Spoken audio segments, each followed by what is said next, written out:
Andrés Tobón es concejal en la ciudad de Medellín, hace parte de ese movimiento político, creemos, que lidera hoy el alcalde de Medellín, Federico Gutiérrez.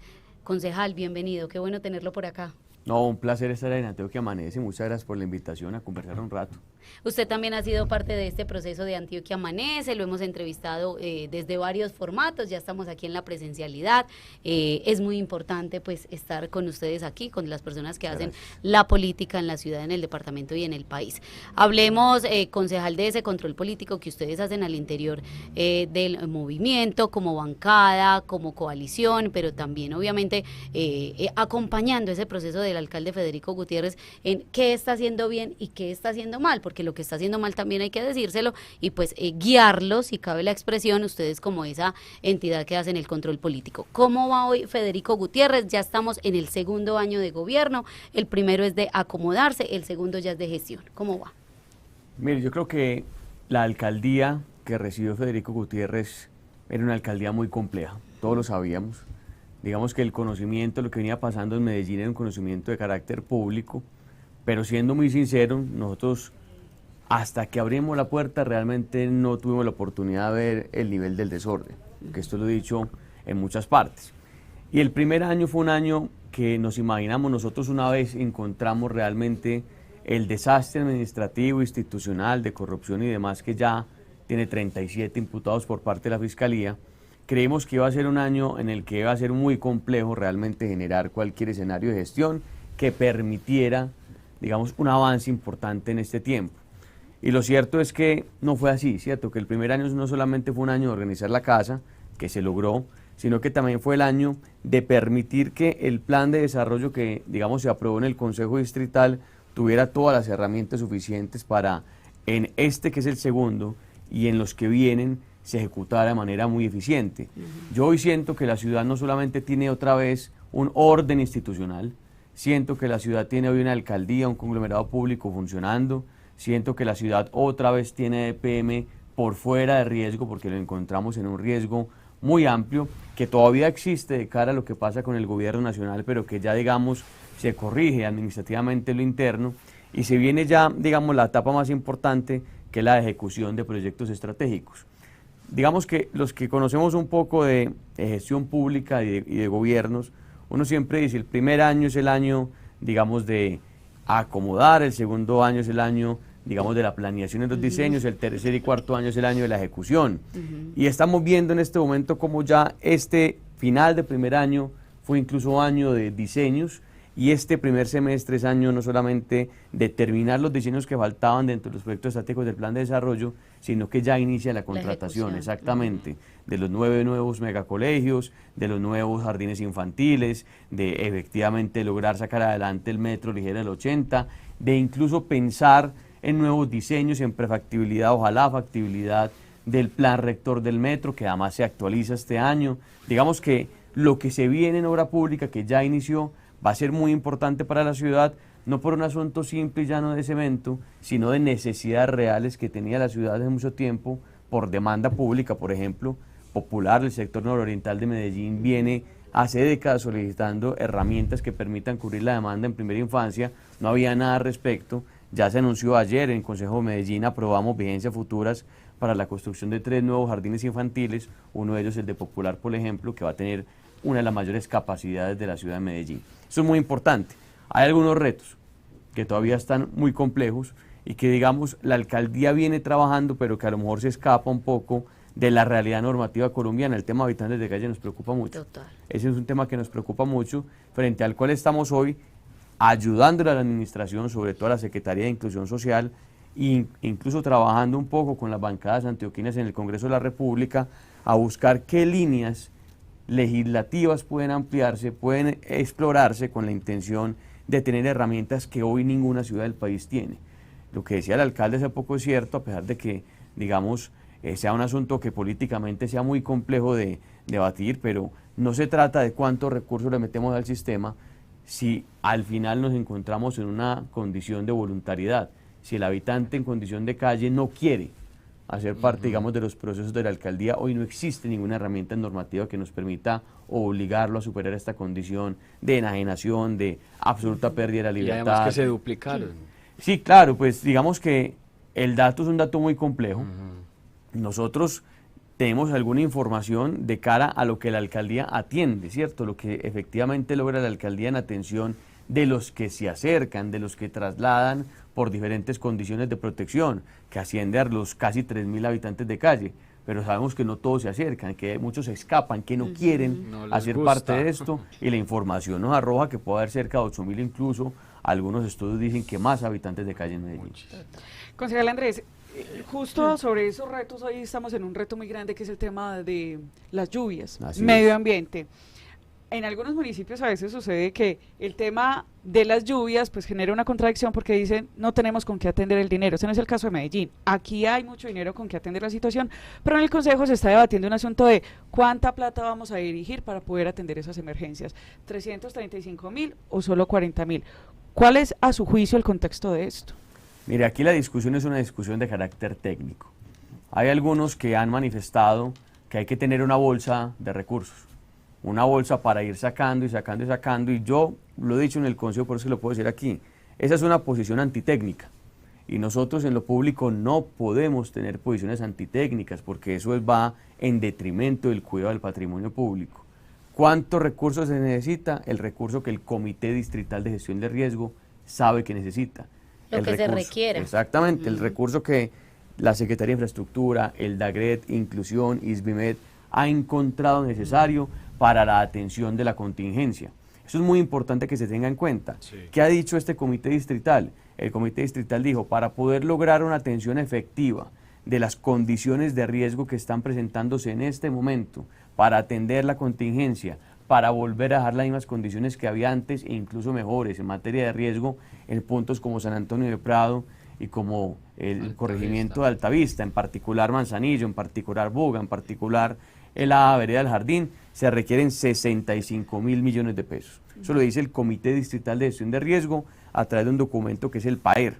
La alcaldía tenía ya, digamos, dentro de esta bolsa, en su posibilidad de ejecución, 25.000 millones de pesos. Y en el superávit, que ya se había presentado al Consejo Distrital antes de que arrancara, digamos, la contingencia, había una destinación a proyectos muy importantes del distrito, como por ejemplo Habitancia en Calle, como por ejemplo Buen Comienzo, pero en virtud de la necesidad, la alcaldía hace una transformación, digamos, de ese superávit, hace unas reducciones en algunos rubros y destina 40.000 millones de pesos adicionales. Estos 65.000 es lo que hoy el Comité Distrital de Gestión de Riesgos sabe que se requiere, pero ojo, eso no quiere decir que ese sea el recurso que Medellín tiene en materia de gestión de riesgo. En los proyectos apropiados en plan de desarrollo hay más de 835.000 millones de pesos destinados única y exclusivamente a asuntos vinculados a gestión de riesgo en Medellín.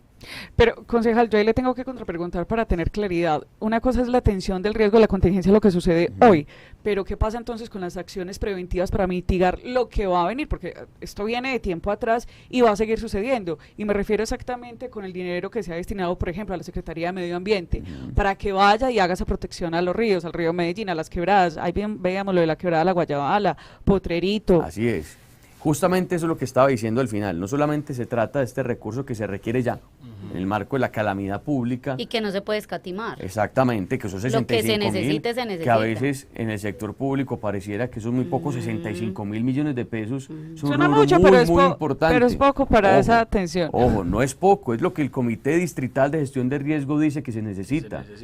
Pero ¿Con base en qué esas decimos dos que es partes, poco? en Altavista y en... Para atender todas las emergencias hoy registradas, exacto, para lograr la atención de la gente y para lograr la corrección de riesgo mitigable futuro. Ojo, en el marco de la contingencia, pero ya en plan de desarrollo están apropiados recursos de más de 835.000 millones de pesos para atender circunstancias de mitigación de riesgo en Medellín. ¿Qué quiere decir esto? Atención de taludes, atención de, digamos, fuentes hidrográficas en Medellín, 4.217 quebradas. Y eso se está haciendo, concejal, porque claro, ahí el dinero sí está amplio, sí. 835.000 es muchísimo. ¿Por qué entonces esa crítica de varios concejales, incluso los de Centro Democrático, donde dicen Andrés Rodríguez, por ejemplo, es que falta, el profesor Luis Guillermo Vélez, es que dice falta? Es decir, mire, está el dinero, pero no está la acción, ¿o qué pasa ahí? Para nada, se está trabajando. Yo soy muy respetuoso de mis compañeros en el Consejo Distrital de Medellín, pero frente a la pregunta de falta, aparece la pregunta técnica. ¿Falta qué y en dónde? ¿Qué? ¿En dónde? Faltan recursos, que faltan muchos recursos, faltan 200.000, faltan 300.000. ¿Para qué ¿Demuestre proyecto? dónde? ¿Cuánto cuesta ese proyecto? Eso lo hice como pregunta en el Consejo, ¿cierto? Y la respuesta, si ustedes observan, efectivamente los debates y demás ha sido, no, es que podría ser más. ¿Podría ser más para qué? No, yo creo que en lo público no tiene ningún sentido que nosotros convirtamos las discusiones técnicas en discusiones de carácter político con la intención de tener una bolsa que ante el riesgo evidente de no tener destinación inmediata puede convertirse en recurso parqueado. Incluso ellos dos, los concejales que menciona María Andrea, dijeron no al superávit en ese primer debate de las comisiones conjuntas, primera y segunda. Quiero preguntarle entonces, concejal, dentro de esos más de 800.000 millones de pesos está la intervención al río Medellín, que está generando problemas, el tema del soterrado, que es algo pues relativamente nuevo, que se inunda cuando caen estos aguaceros, el tema del Metro Plus. ¿Están destinados también esos recursos para esos temas? Dentro de los 135.000, por ejemplo, no está el recurso que tiene el área metropolitana, que es un recurso adicional que evidentemente no es de plan de desarrollo del área metropolitana del Valle de Aburrá, por más de 90.000 millones de pesos para la corrección de puntos críticos en el río Medellín, que hace 30 años no se intervienen, ojo, ¿cierto? Entonces, claro, tiempo. eso es muy importante tenerlo presente. Esta alcaldía no solamente está logrando unas rutas muy claras de cara a un asunto de mitigación de riesgo, de cara a un asunto incluso de corrección de quebradas en Medellín que tienen hoy condiciones lastimosamente muy vulnerables, incluso algunas nuevas canalizaciones. De hecho, uno de los proyectos estratégicos aprobados en plan de desarrollo se llama Corredores Azules, que se refiere a las 4.217 quebradas que tiene el río Medellín y que tiene dos componentes, uno de carácter pedagógico muy importante. Lo que hemos visto durante todo este tiempo no es que baja solamente material orgánico por las quebradas, es que bajan colchones, escaparates, basura a dos manos. Eso se requiere evidentemente en trabajo pedagógico, pero también en limpieza y también en mantenimiento real por infraestructura de quebradas. Medidas preventivas. Esto hace parte integral de lo que se está haciendo. Ahora, también hay un asunto que es muy importante tener presente.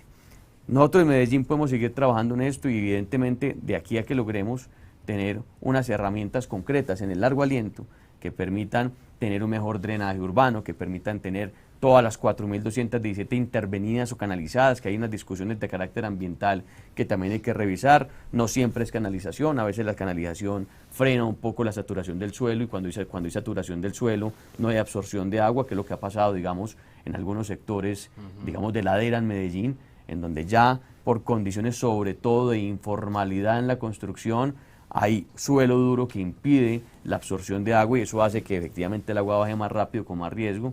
Eso es un asunto que está, digamos, en medio de la discusión y que hace parte justamente del trabajo técnico que hoy muy bien se hace dentro del comité técnico que se encarga de esto.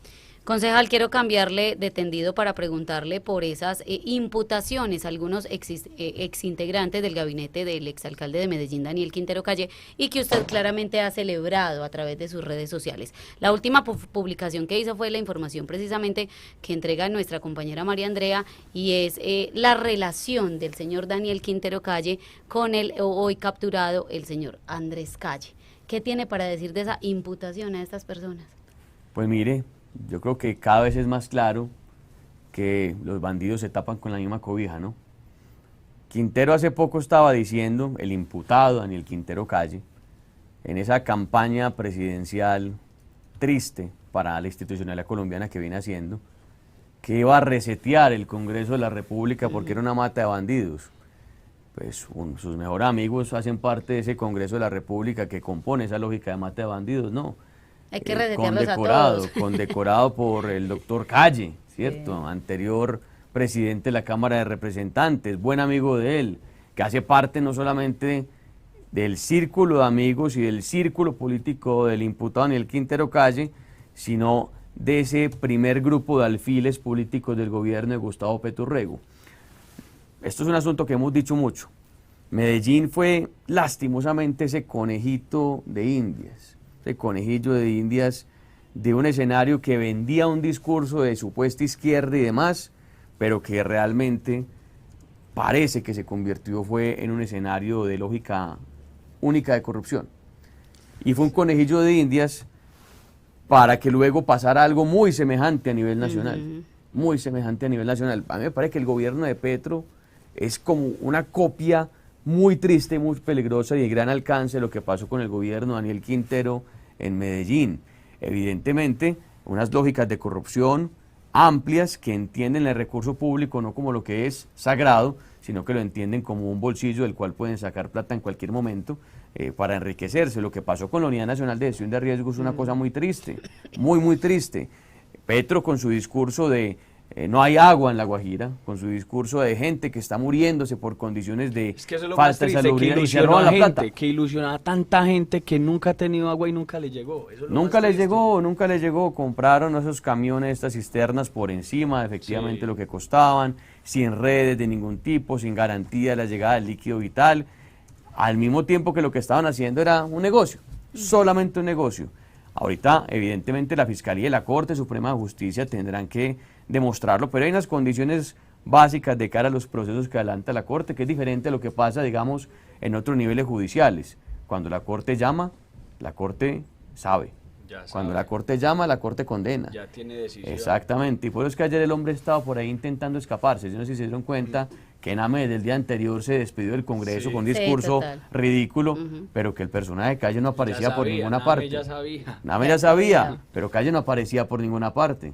Y hoy todavía hay algunas discusiones que dicen, no, es que se presentó en el búnker de la Fiscalía. Ayer, al final de la noche, quedó muy claro que el CTI lo encontró, lo capturó y lo llevó, que la entrega parece que no se dio. Quiero cambiarle, va a preguntar. Le iba a preguntar sobre seguridad. Bueno, dale para entrar en el tema político electoral. Eso, para cortar ahí ya. Concejal, hablemos de seguridad en Medellín. Pues esta semana, lamentablemente, una mujer, una muy escobita triste. de Envarias, estaba desarrollando su labor, llevaba años allí y fue víctima de una bala perdida. Pero hay otros casos que también se van dando. Usted es un experto en seguridad. ¿Cómo le ha ido a Medellín? De hecho, esta semana también, en un consejo de ministros, el presidente Gustavo Petro nuevamente sacó a Medellín ahí al baile, pero elogiando realmente cómo van las cifras a la baja. Sí, mire, lo que viene pasando en materia de seguridad en Medellín es muy interesante, es muy interesante. Evidentemente el delito que siempre marca, digamos, la pauta para determinar si la ciudad va bien o va mal, digamos, en materia de comparación internacional, es el homicidio. Y Medellín hoy tiene una reducción de homicidios, por encima de la reducción más amplia de homicidios que ha visto la historia de Medellín, que fue la del año pasado. Y tenemos una tasa de homicidios bastante baja, ¿cierto? Una tasa de homicidios que se encuentra hoy casi que en un índice de carácter internacional de países en paz. Una tasa de homicidios inferior a la que tiene Chicago, inferior a la de Washington, inferior a Nueva York, inferior incluso a algunas ciudades de los distritos de Miami. Ahí, digamos, hay varios elementos a tener en cuenta. Lo primero a tener en cuenta es que esta reducción del homicidio no solamente se está dando por la reducción de homicidios vinculados al crimen organizado, sino también de homicidios vinculados a otro tipo de conductas. Tenemos reducción vinculante en homicidios por convivencia, lo cual demuestra que la ciudad efectivamente viene bajando en convivencia. Una reducción muy importante en homicidios relativos a casos de hurto, que eso es muy importante.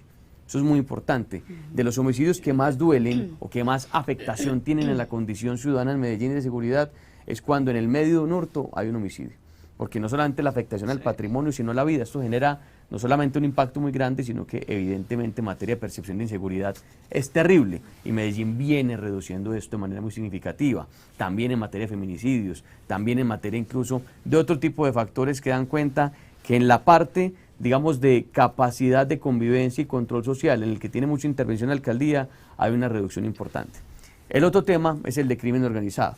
De ahí hay dos lecturas muy, digamos, importantes a tener en cuenta. Lo primero es que cuando hay una reducción de homicidios vinculados al crimen organizado y no hay acción de ningún tipo por parte de la estatalidad, es muy probable que se deba única y exclusivamente a pactos entre criminales. Y claro, como hoy tenemos a estos tipos allá sentados en la cárcel de Itagüí y demás, haciendo negocios y negociando con el Congreso de la República, lo digo porque está Isabel Zuleta, y con el presidente de la República a través de Oti Patiño, uno dice, entonces será solamente por eso. ¿Pero eso ha servido o qué? Yo nunca voy a decir que los pactos criminales sirvan para nada, porque Medellín tiene una historia que demuestra que no hay nada más peligroso en materia de seguridad de homicidios que permitir que los bandidos manejen la cosa. El ejemplo más claro es 2007.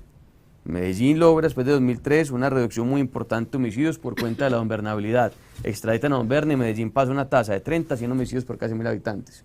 Cuando los bandidos mandan y son los que deciden realmente el comportamiento criminal, una sola decisión explota todo. Medellín se sale de control. no puede someterse a eso. Cosa muy diferente a la que logramos en la primera alcaldía de Federico Gutiérrez, que, digamos, la ciudad me permitió, el alcalde me dio la confianza en su momento de ser secretario de Seguridad, en donde en una lucha frontal logramos tirar al piso el último año de gobierno la tasa de homicidios, producto de que los criminales ya no querían generar conflictos homicidas porque sabían que eso significaba una persecución que los llevaba a la cárcel. Hoy, al margen de esa negociación, Medellín retoma la persecución criminal. Hoy nuevamente tenemos el cuerpo, digamos, la central unificada contra este delito, la central unificada y las fuerzas articuladas contra el crimen organizado, que está permitiendo otra vez perseguir estructuras criminales que estaban perdidas el año pasado. Perdón, a principios de este año capturado uno de los integrantes, por ejemplo, del Tren de Aragua, aquí en Medellín, una cosa muy importante. Si bien el Tren de Aragua no tiene, digamos, una presencia de control territorial en Medellín, sí es muy cierto que están intentando, sobre todo en el centro de Medellín, participar de fenómenos de extorsión y demás, y eso ha generado confrontaciones con estructuras criminales de la ciudad. Hoy Medellín tiene una reducción, no solamente por asuntos de control social efectivos por parte de la alcaldía, sino porque se ha retornado a una política de seguridad que persigue el bandido. Qué pena yo le contrapregunto, y es que ese tema de seguridad me parece que es muy importante por algo, porque es que, concejal, entonces usted advierte acá lo siguiente, y esto me preocupa. O sea, básicamente queda un año para que se haga lo que se tenga que hacer con el presidente Gustavo Petro allá en las cárceles. Luego, si no se negocia nada, entonces la criminalidad puede volver a explotar acá en Medellín, porque eso es como quitarle la rodilla al tigre del cuello y listo, eso ya se vuelve a arrancar otra cosa. Eso pasaría en escenarios en donde no hubiera persecución criminal, que es lo que, por ejemplo, pasó en Medellín en 2007, ¿cierto? En donde el tema estaba más o menos abandonado, o lo que pasó, por ejemplo, entre 2012 y 2015, después de Sebastián Valenciano, que la ciudad se quedó callada, como que no, ya eso está arreglado, no hablemos de ese tema. Si no se hace nada, explota. La ciudad hoy, yo estoy completamente seguro, está permitiendo una reducción del delito, incluso de estructuras criminales, no porque estén negociando, sino porque entendieron que nuevamente hay una persecución criminal organizada, liderada por la alcaldía distrital, así como la que logramos montar en 2016 y 2019. Exactamente, para hacerles entender a los criminales que el que pretenda poner en jaque a la ciudadanía va para la cárcel. Concejal, hoy es jueves de TVT y pues hay que decir, en su momento, ¿usted cómo recuerda esa llegada a la Secretaría de Seguridad luego de la salida del señor Gustavo Villegas, que también fue secretario de Seguridad, capturado por el tema que pues ya sabemos, pero cómo fue esa llegada suya? ¿Fue difícil respecto a la situación administrativa con la captura de Gustavo Villegas? Un saludo especial a Gustavo, perseguido injustamente, como quedó mostrado en su acuerdo con la Fiscalía, en la que nunca se logró demostrar absolutamente nada, por lo cual se le dirigía esta imputación. Un señor ya, digamos, muy importante en esta ciudad, que había participado en múltiples procesos, incluso negociador del ELN en su momento, por parte del gobierno nacional, digamos, en unos diálogos que se establecieron en los 90. Eso fue difícil. Fue difícil porque, claro, había un asunto que nosotros nunca vamos a terminar de entender en visión de qué, en función de qué. A lo mejor fueron los mismos bandidos, nunca lo entenderemos. Una persecución que había iniciado y que evidentemente generó un desbalance institucional. Pero la lectura nuestra, en su momento, era una lectura muy concreta. Nosotros no íbamos a someternos ni a ninguna presión política, ni a ninguna presión criminal. La apuesta de Federico Gutiérrez era concreta. No vamos a permitir que la ciudad de Medellín sea administrada por pactos criminales. No vamos a permitir que la ciudad de Medellín sea administrada por condiciones de silencio, por permitir que hagan lo que se les dé la gana, por permitir la lógica del hagámonos pasito. Yo llegué, gracias a, insisto, a la confianza del alcalde, continuamos con la tarea y montamos una estructura que, digamos, estaba apenas estructurándose, logramos terminarla, concluirla, efectivamente implementarla, que se llamó pues la Política Criminal Local de Medellín, las Fuerzas Articuladas contra el Crimen Organizado, esta gran oficina que era el CEFCO-FACON, Centro de Fusión contra el Crimen Organizado. Sí.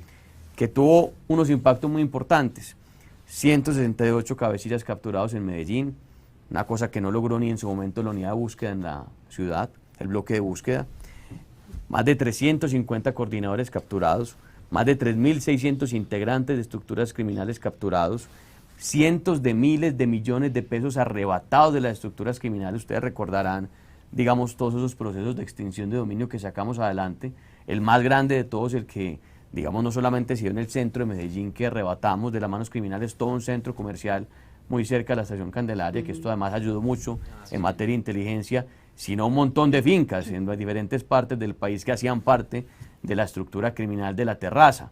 Hoy, abrazada por el gobierno Petro, abrazadísima por el gobierno Petro. Ahí tienen a este bandido asesino de Douglas en la cárcel de Itagüí negociando después de que dijeron que nunca lo iban a traer a Medellín, que nunca lo iban a traer por estos lares.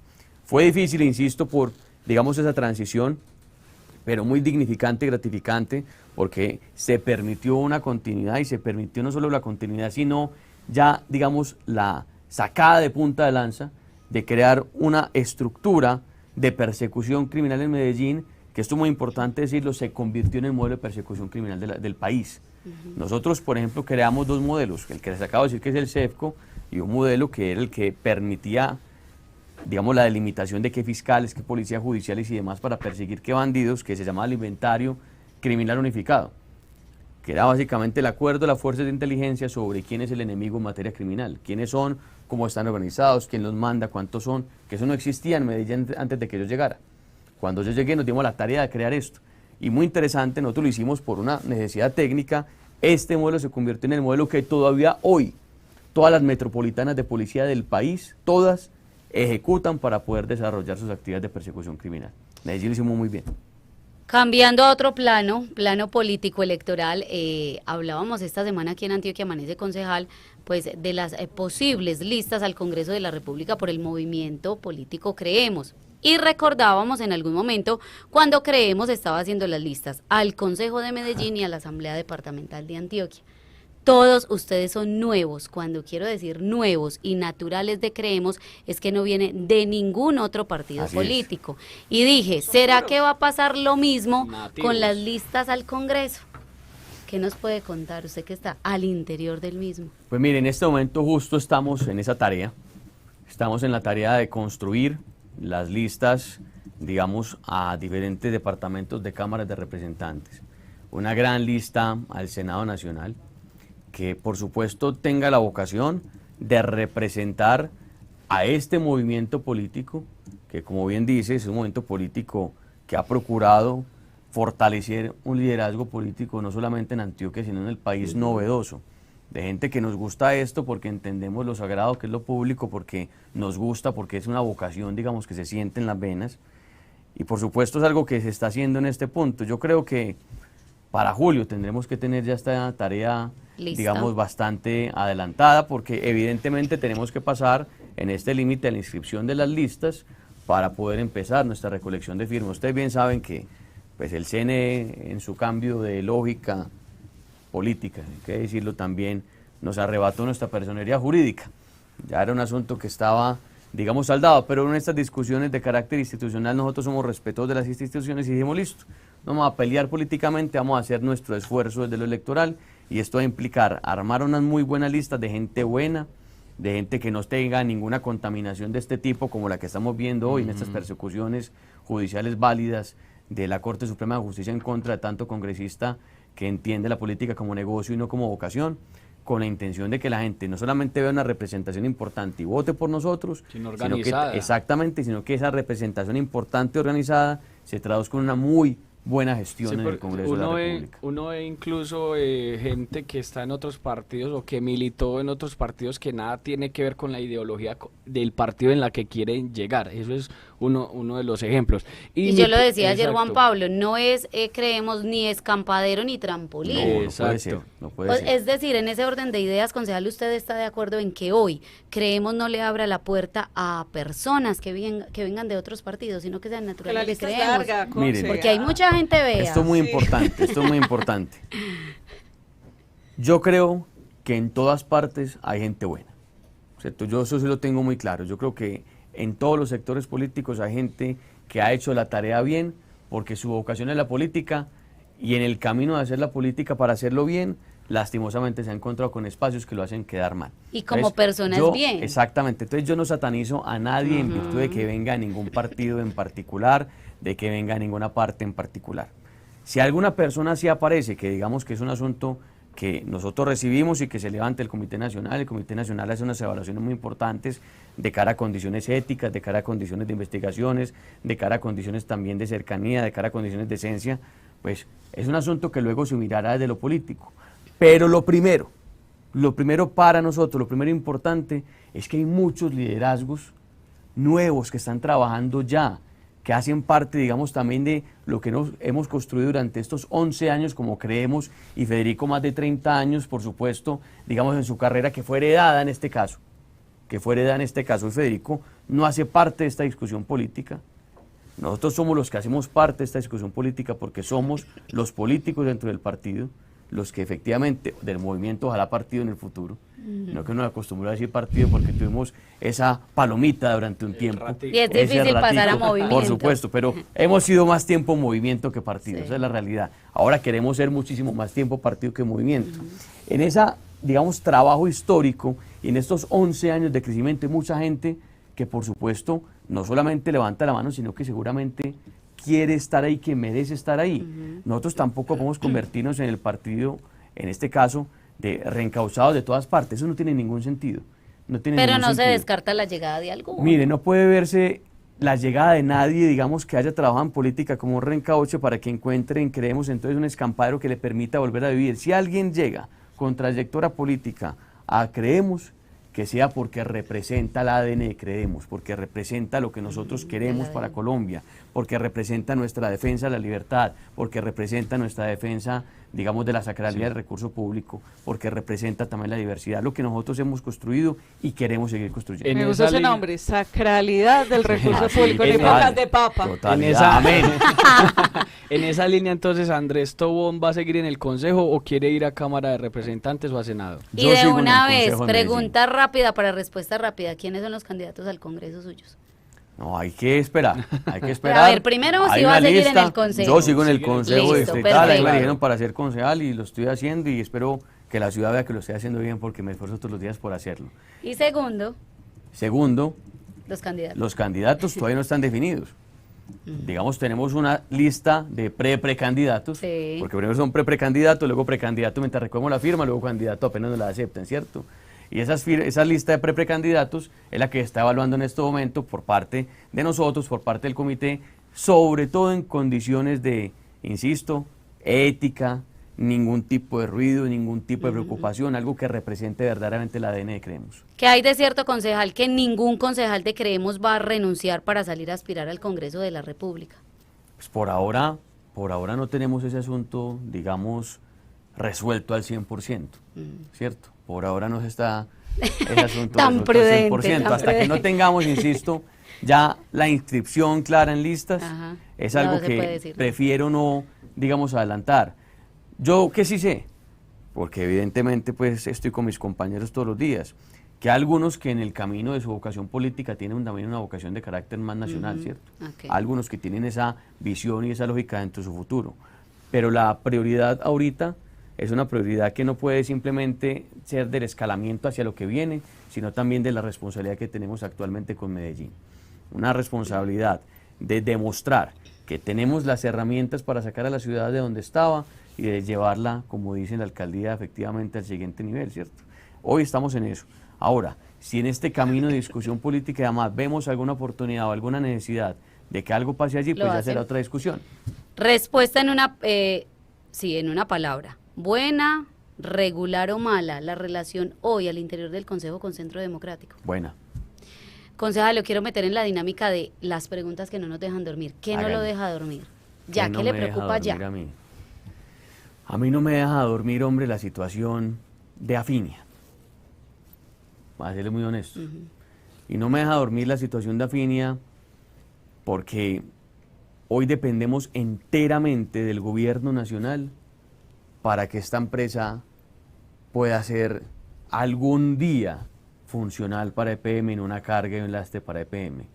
Nos deben muchos recursos de la opción tarifaria, nos deben muchos recursos todavía del subsidio de estratos 1, 2 y 3, y lo cierto es que en materia de cartera mes a mes son cerca de 80.000 millones de pesos que no se están recaudando, eso me preocupa mucho. No me deja dormir la situación de salud pública del país, no me deja dormir. Ustedes bien saben que la principal EPS que atiende a Antioquia y a Medellín es Aviesalud. sobre todo nuestras poblaciones más vulnerables. Era una pregunta. Ah, perdón. Una situación que no le deje dormir a Afinia y la Afinia salud. Y Salud, sí señora. Concejal Andrés Tobón, muchísimas gracias por haber estado aquí en Antioquia Amanece. Vuelva por esta mesa de trabajo y bienvenido siempre. Un feliz día para usted. Muchas gracias, de verdad. Aquí presente siempre. Vamos